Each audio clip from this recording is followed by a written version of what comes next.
श्रीमन्नारायणीयं षोडशं दशकं नरनारायणावतारवर्णनं दक्षयागवर्णनं च दक्षो विरिञ्जतनयोऽथ मनोस्तनूजां लब्ध्वा प्रसूतिमिकषोडशचापकन्याः धर्मे त्रयोदश ददौ पितृषु स्वतां च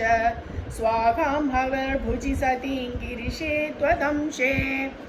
मूर्तिर्हि धर्मगृहिणी सुषुवे भवन्तं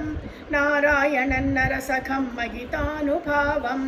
यज्जन्मनि प्रमुदिताकृततूर्यघोषाः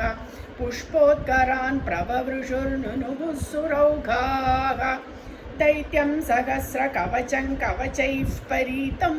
सहस्रवत्सरतपःसमराभिलव्यैः पर्यायनिर्मिततपःसमरौ भवन्तौ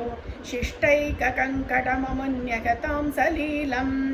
अन्वाचरन्नुपदिशन्नपि मोक्षधर्मं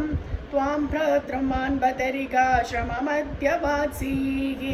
चक्रोध ते शमतपोबलनिस्सगात्मा दिव्याङ्गना परिवृतं प्रजिघायमारं कामो वसन्तमलयानिलबन्धुशाली कान्ताकटाक्षविशिखैर्विकसद्विलासैः विध्यन्मुहुर्मुहुरकम्पमुदीक्ष्य च त्वां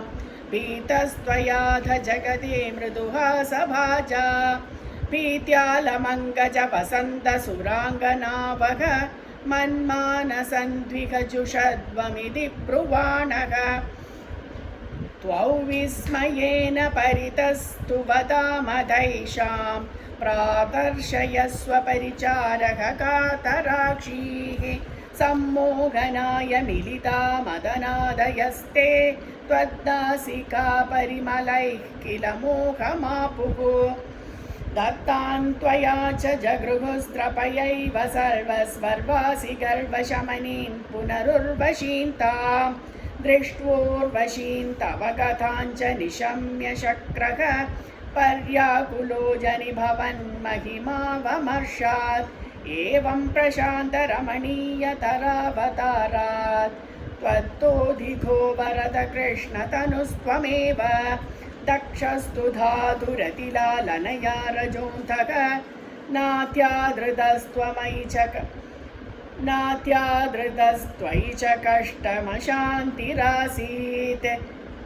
येन व्यरुन्धस भवत्तनुमेव शर्वं यज्ञे च वैरपिशुने स्वसुतां व्यमानीत् क्रुद्धेशमर्दितमगः देवप्रसादितहराधदलब्धजीवः त्वत्पूरितक्रतुवरः पुनरापशान्तिं सत्वं प्रशान्तिकर पाहि मरुत्पुरेश। नारायणाखिलगुरो भगवन्नमस्ते, नारायणाखिलगुरो भगवन्नमस्ते।